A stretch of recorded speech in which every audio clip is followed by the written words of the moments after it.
Stop scrolling. I'm about to tell you something that your history teacher was way too scared to put on the syllabus. The most feared, most ruthless, most straight-up diabolical secret society that ever walked this earth tried to assassinate the deadliest conqueror in human history. And they almost got him. Almost. This isn't a video game. This actually happened. Genghis Khan versus the Hashashin, the original assassins. And trust me, the way this ends, it will haunt you. Alright, let's set the stage. On one side, you got Genghis Khan. This dude didn't just win wars, he erased entire civilizations. Entire cities. Entire bloodlines. God, when his army showed up on the horizon, people didn't grab weapons.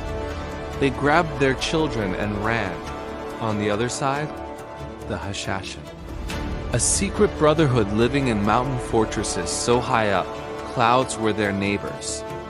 They didn't fight armies. They didn't need to.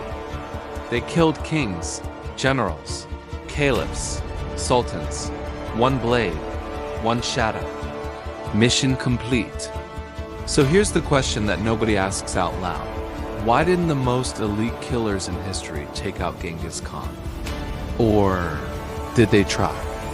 Let's clear something up real quick. Forget everything the video games taught you. The Hashashin were founded in 1090 by a man named Hassan-i-Sabbah, a genius, a fanatic, and honestly, one of the most terrifying minds in history. He took over a castle called Alamut. This place sat so high in the mountains that there was literally one path to reach it. One narrow path. Try attacking that. But here's what made the assassins different from every other army ever. They didn't fight on the battlefield. They had patience. They'd send an operative into your city. He'd get a job near the palace. He'd become your servant, your guard, your trusted guy. Months would pass, sometimes years, and then, in broad daylight, in front of a crowd, he'd end you. No escape route planned, no fear of getting caught, because dying on the mission, that wasn't a failure. That was the point. That's why we still use the word assassin today. Now fast forward to the 1200s. The Mongols are out here moving different, like completely different. They're not just winning battles, they're rewriting the map. The Khwarezmian Empire? Gone? Millions of people? Gone. Cities that took centuries to build, burned to rubble. And leading this unstoppable machine is Genghis Khan himself. Now, the assassins see all of this going down and they're thinking, okay, this man is a massive problem. Because think about it, how do you assassinate someone who never stays in one place? Moves like a ghost across an entire continent and is surrounded by hundreds of thousands of soldiers who would die for him without a second thought. So you want to know what the deadliest killers in history did? They bowed. Yep, the Hashashin submitted to Genghis Khan. No fight. No negotiation. Just respect. If they were scared of him, that tells you everything. Now, here's where most people get it twisted. Everyone thinks Genghis Khan destroyed the assassins. He didn't. He never even went near their fortress. Genghis Khan died in 1227, and Alamut was still standing, still untouched. The famous Mongol war against the assassins happened after him. Under his grandson, Hulagu Khan, that one detail completely flips the whole story.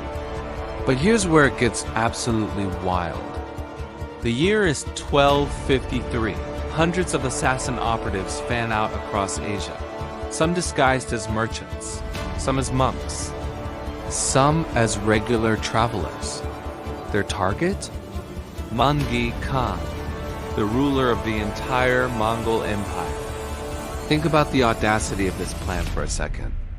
If they pull this off, if they actually take out the Great Khan, the Mongol Empire could fracture, collapse, implode.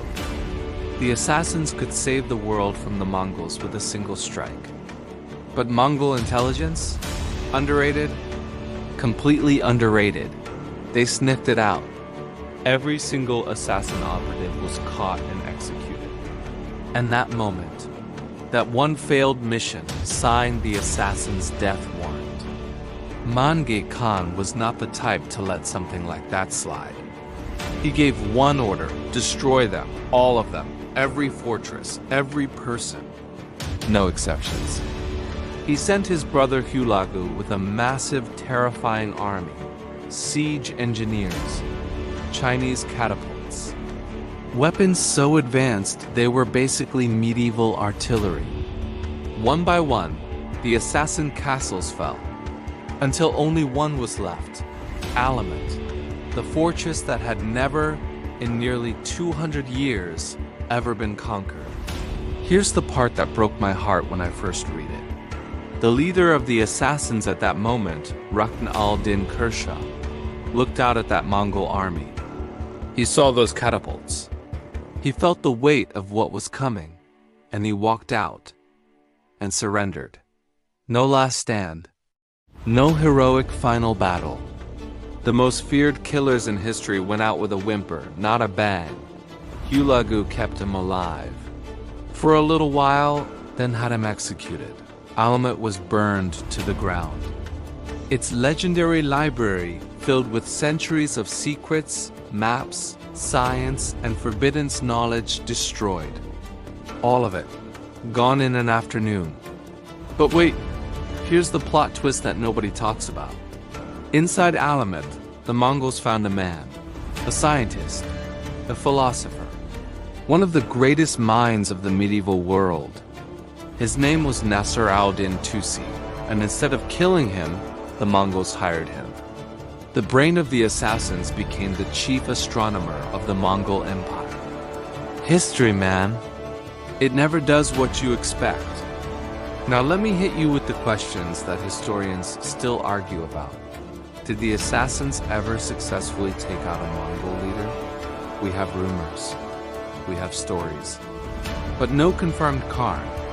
Did Genghis Khan himself order their destruction? Sources contradict each other. Why did they surrender so easily at the end? Were they already falling apart from the inside? And the biggest question of all, how did they survive? Because here's the thing, the assassins didn't fully disappear. Their imam's son escaped before the fall. Their descendants are still alive today, not hiding, not plotting, but real. The lineage survived. Here's the cold, honest truth about why the assassins lost. Assassination works on kings. It doesn't work on empires. You can take out one man. You cannot stab a 1,000,000-man army. The Mongols didn't need to find individual assassins. They just erased the entire region. Fear met something stronger than fear, and stealth lost to scale.